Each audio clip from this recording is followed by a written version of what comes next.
One of the topics which is a part of orientation behavior includes flight in locusts, or it could be said as flight orientation in locusts. This too I would be dealing under part 1 to 4, starting with part 1. Many insect species of various orders can become migratory during certain seasons, certain periods of their lives, or under particular environmental conditions. One of the most spectacular of these displacements is the mass migration of locusts. So, actually, this is nothing but what we can say as geographical orientation or migratory orientation. Locusts comprise of grasshoppers belonging to family Acrididae, which can change their behavior and appearance depending on population density, and this is termed as phase polyphenesy.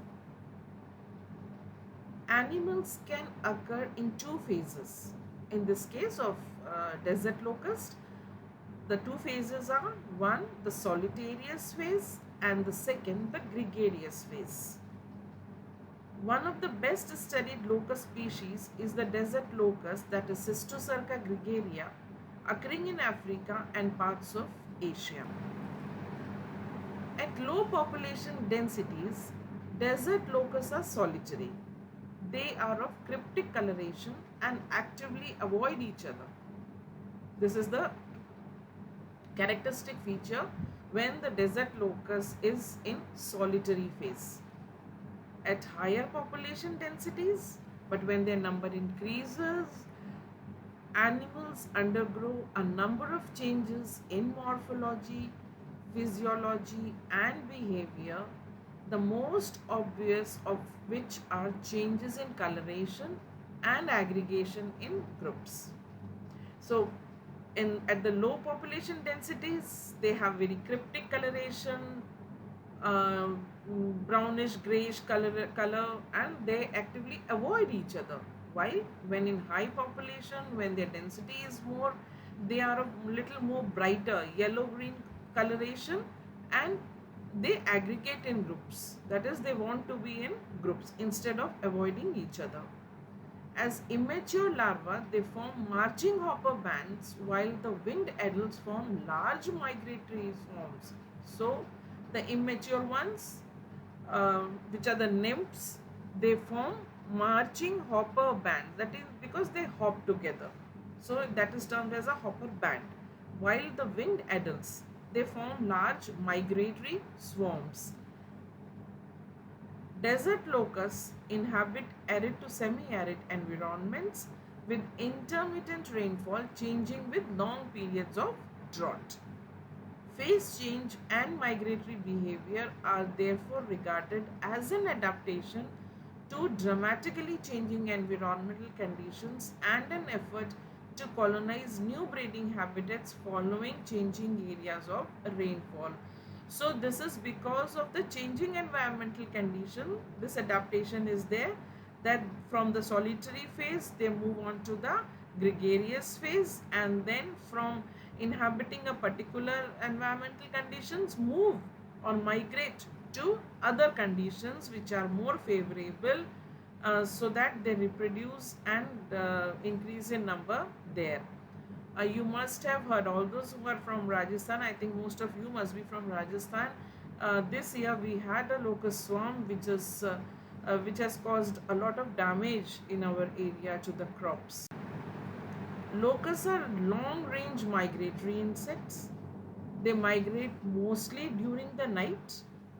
Numerous studies aimed at predicting locust infestations showed that migrations, both as hopper bands and as winged adults, are largely downwind following seasonal shifts of the tropical convergence zone, taking the animals to areas of rainfall. Only a few studies provided evidence for active orientation mechanisms, including the involvement of a sun compass. That means they do have some um, object or instrument in them which makes them move in a particular direction, that yes, this is where there would be rainfall, here the conditions are humid and we should move in this direction. Migration is a prominent feature of desert locust biology. This goes along with the switch in activity from nocturnal to diurnal. So the solitary desert locusts are nocturnal while the gregarious are diurnal. Locust streams fly at low altitude in diffuse formation, whereas larger swarms advance over a broad front. Gregarious animals spend the night roosting in vegetation and taking off spontaneously in the morning. The progression of swarms occurs in a characteristic form of rolling motion. Animals at the forefront of the swarm settle down for feeding and resting and resume flight near the end of the swarm when the number of overflying animals declines. Flight speed of individual animal is around 3 to 6 meter per second, and whole swarms may cover a daily distance of, imagine, 5 to 130 kilometer, depending on the meteorological conditions like temperature and wind speed. The direction of individual flyers may be highly variable, but neighbors largely fly in parallel, and locusts at the edge tend to fly into the swarm, apparently attracted by aggregation pheromones. Visual and acoustic signals may likewise contribute to swarm cohesion, that is, they move together. Cohesion is to attract. Swarm movements follow a more or less regular annual cycle with back and forth movements in many areas and circling routes in others. Back and forth movements is from one area, they move again, come back to the same area, or and follow a circling route, starting from there and coming ending in the same. Swarming locusts often fly downwind, but upwind or crosswind movements have also been observed, especially if wind speed was lower than locust airspeed. In the latter situation, swarms usually fly at low altitude, avoiding stronger winds in the upper atmosphere, or even settle on the ground during strong headwind. So, if in the moving direction and the opposite direction, the headwind, wind uh, is the speed of the wind is very high, then they settle down. They move in the lower zone. In a pioneering study to forecast locust outbreaks, Rene analyzed swarm movements in eastern Africa and showed that these migrations largely correspond with seasonal shifts of the Intertropical Convergence Zone (ITCZ). The ITCZ is a zone of converging trade winds and monsoon currents originating on opposite sides of the equator with high probability of rainfall.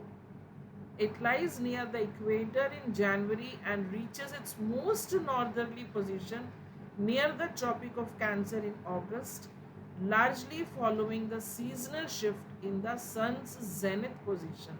Now, this is in relation to ITCZ. Swarming behavior of desert locust following downwind direction is therefore most likely an adaptation of desert locust to be carried to areas of rainfall and thus suitable breeding grounds. So actually, why swarming of the desert locust? Because they can move, because desert is a area of scanty rainfall.